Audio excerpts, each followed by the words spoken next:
It's a great pleasure to welcome you to another episode of the podcast, Leadership in the Age of AI. Today I'll tell you how not to become a pillar of salt, and I'll present 7 methods that will help you stop looking over your shoulder, stop ruminating about failures, and move forward. I'll show you ways to turn hard moments into data, not your identity, how to set a worry window, how to reframe the dark thoughts swirling in your head, build your own museum of growth, change your relationship with your thoughts, and how to handle the flood of information in your mind that keeps you up at night. I'll also touch on negativity bias and how our brain clings to negatives, and I'll share how I deal with this in practice, living with haemophilia. I should say up front that I'm not a therapist. I'm sharing tools I've personally tested and my own experience. If you feel like doing a mental reset and moving forward, let's begin. You're warmly invited, and thanks for listening. Over time, with the passing years and growing experience, I've noticed more and more clearly that our brain remembers negative experiences more strongly than positive ones. Scientists call this phenomenon the negativity bias, one of our cognitive biases. Researchers highlight several components of this effect. The first is that unpleasant stimuli are considered more important. The second, the closer we are to an event, the faster its negative intensity grows. The third, a mix of good and bad elements is judged overall worse than the sum of its parts would suggest. And finally, the fourth says that we describe and remember what's difficult in greater detail than what's good. You can see this every day when one critical remark sticks in your head more than 5 compliments. Evolutionarily, it makes sense. In the past, the cost of missing a threat was greater than the cost of missing an opportunity, so our alarm system reacts faster and more strongly to signals of risk. You can see a related mechanism in our decisions. Losses hurt us more than gains of the same size please us. This setup helps with survival, but in modern life it often causes trouble because it's easier to get stuck replaying failures than to build on successes. Dr. Rick Hansen from the University of California in Berkeley captures it this way. The brain is like Teflon for positive experiences and Velcro for negative ones.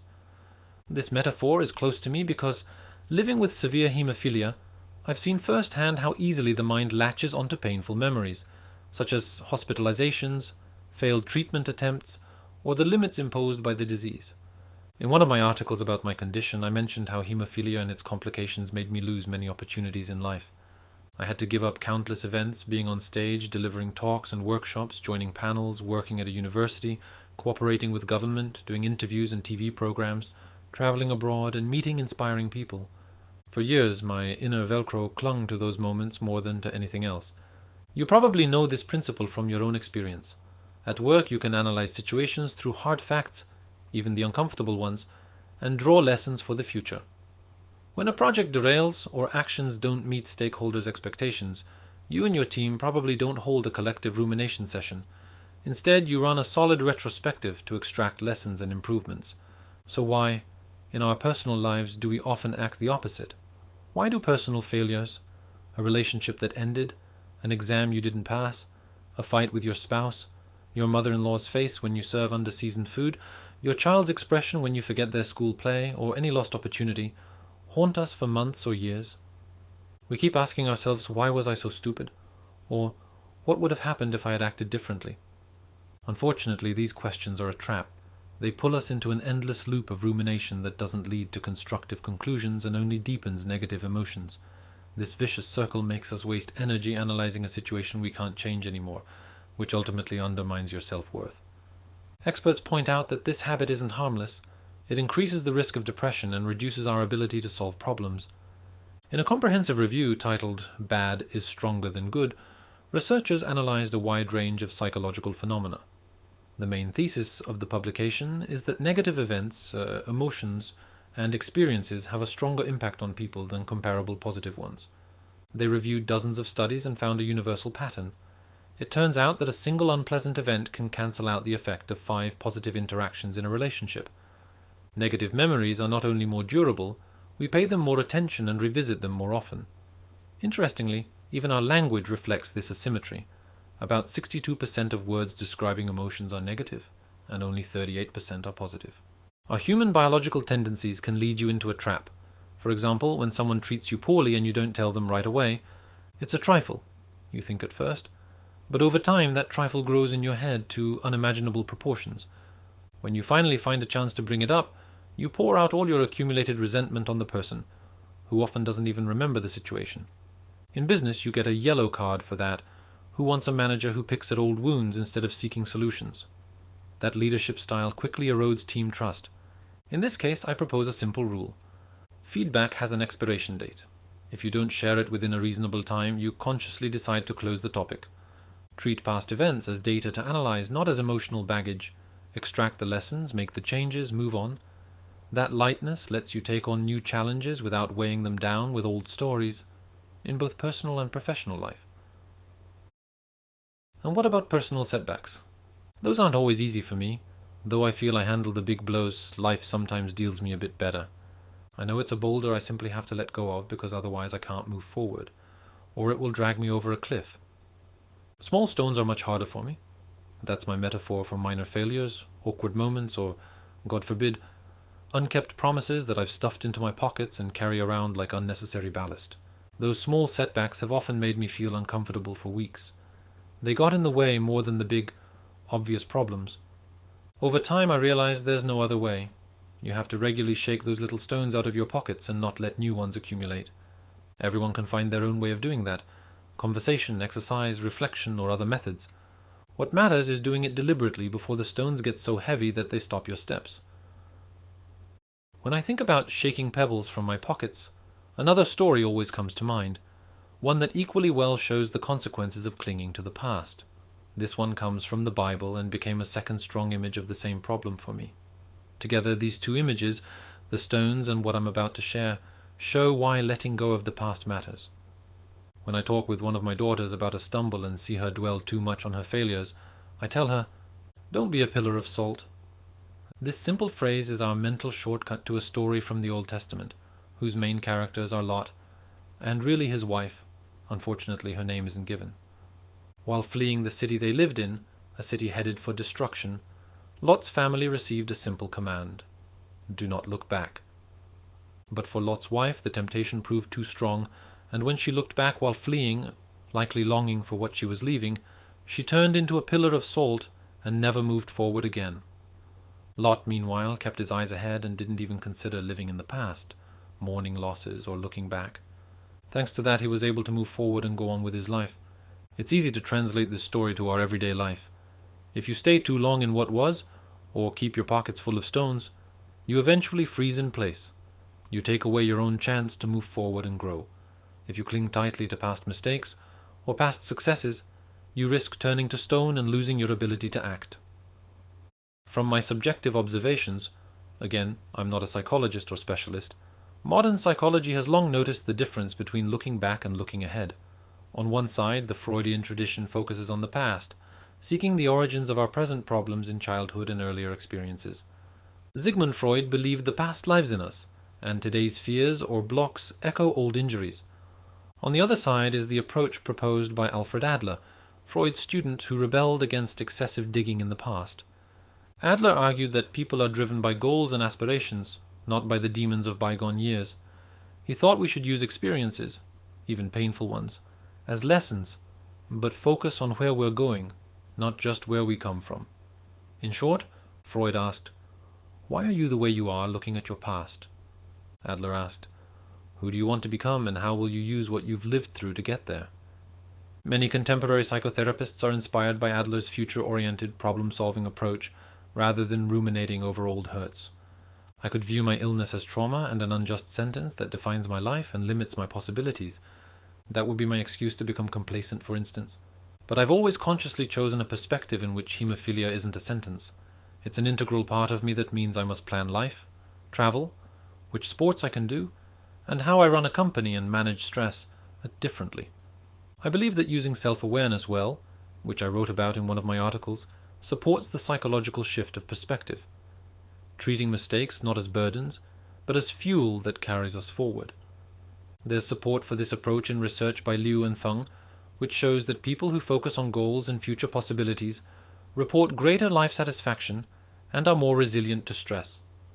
Additionally, an experiment at the University of Michigan found that students who articulated a vision of their future self and an action plan felt 30% less fear of failure compared to a control group focused on analyzing their past failures.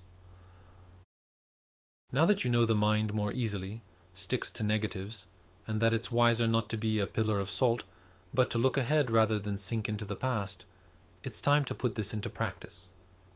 Over the years, I've observed and analyzed different methods, in myself and in people close to me, that genuinely help break out of the rumination trap. Let me share a few that I hope can help you too. The first method worth mastering is consciously questioning your thoughts. It may sound simple, but practiced consistently it can work wonders. This is supported by research in cognitive behavioral therapy. When, after making a mistake, you think, "I'm hopeless, I failed again," pause and write that thought down. Then, looking at the text, ask yourself, do I have concrete evidence that I'm hopeless at everything? What are alternative explanations for this situation? Or what would I tell a friend who had this thought? In my case, when haemophilia forced me to cancel yet another public talk, my first thought was that I'm unreliable and people can't count on me. But when I put my thoughts through this technique, I could reframe them into, I have a chronic condition that sometimes complicates plans. That doesn't make me unreliable, it makes me a person with constraints I'm working to minimize. Before this habit becomes second nature, you can keep a thought journal. When a spiral of negative thoughts hits, write everything down in columns. In the first, note the situation you're facing. For example, critical feedback from the team. In the second column, the automatic thought that popped into your head. For example, I'm not cut out to be a leader. In the third, the emotions you feel. For example, anxiety and shame. In the fourth, provide a rational alternative. For example, this is information about my behavior, not my worth as a person. I'll ask for examples and create a remediation plan. Another of my favorite methods for dealing with negative thoughts is setting a boundary for worries, the worry window technique. It's particularly effective for people who, like me, tend to turn a problem over and over from every angle. You set a daily time window, for example 15 to 20 minutes, for deliberate worrying. This gives you official permission to ruminate and feel sorry for yourself, but only in that specific window. You sit with a notebook, and for that short time you can worry to your heart's content, listing fears, analyzing failures, even predicting catastrophes. When the time is up, you close the notebook and tell yourself, that's enough for today. If anything else comes up, I'll handle it tomorrow. At first it seems absurd, but over time the mind learns it doesn't have to monitor threats non-stop. It has a time slot for that. Next, and reportedly one of the most effective perspective-shifting methods, is described by Dan Sullivan and Benjamin Hardy in their book The Gap and the Gain. They distinguish two ways of looking at your life.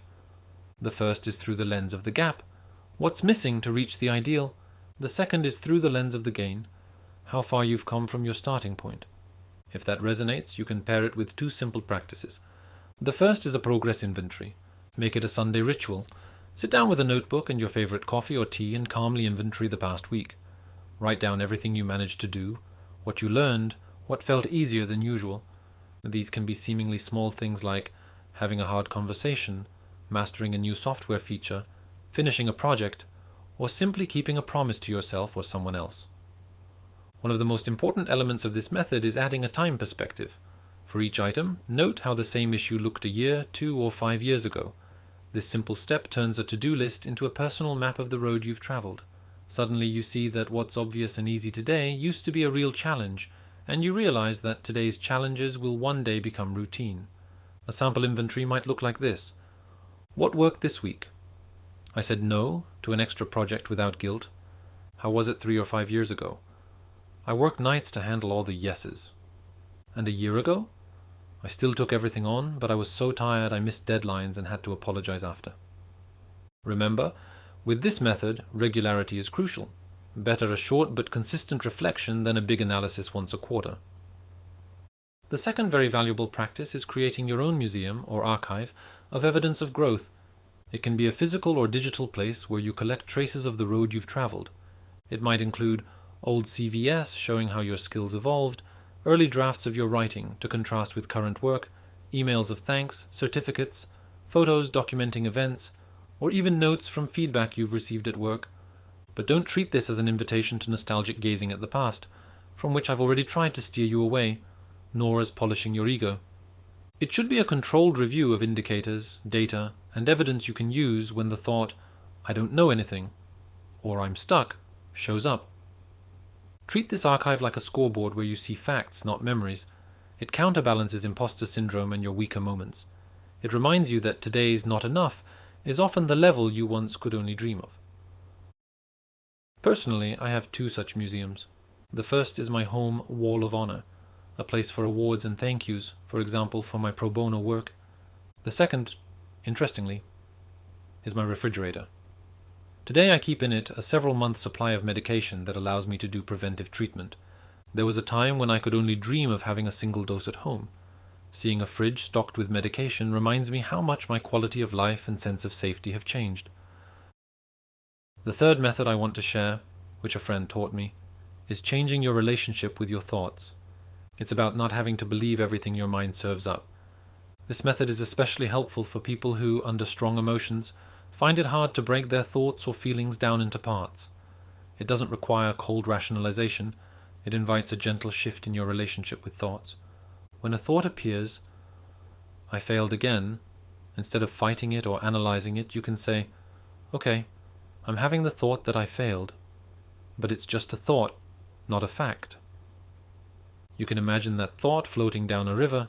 You can see it, but that doesn't mean you have to jump into the water after it. Even with the best intentions and the methods I've mentioned, you may still catch yourself having odd thoughts and fixating on failure. In those moments, you can try a few techniques that won't remove the cause of how you feel, but can help you return to the present. They work quickly, they're simple, and you can use them in the kitchen, at your laptop, or even in bed when you can't fall asleep. The first is simply movement, a reset for your thoughts. If you notice you've been looping the same thing for half an hour, stand up and move. Do 20 squats, take a brisk 5-minute walk, do a set of jumping jacks, or go up and down the stairs a few times. Research shows that even short bouts of exercise improve mood. The second is a grounding technique that anchors us in the present. When your thoughts run to the past, use your senses to come back to earth. Describe in order 5 things you can see. For example, a lamp, a mug, a window, a book, a keyboard. Then 4 things you can touch. A watch, the warmth of the mug, the smoothness of the monitor screen, your hair. Next, 3 things you can hear: the computer's hum, birdsong, street traffic. 2 smells you notice: coffee, fresh sheets. And finally, 1 thing you can taste. There's a third method I use when I can't fall asleep because my mind is processing a million topics, or I feel pain or tension. I reach for a very simple word game and silently say the first word that comes to mind, for example, joy. Then, for the first letter of that word, I think of as many words as I can starting with it. In this case, journal, journey, jigsaw, junction, jovial, and so on. When I run out of ideas for that letter, I move to the next one. If I make it to the end of the word, which practically never happens because I fall asleep earlier, I pick a new one. If your mind wanders, notice it and return to the letter where you stopped.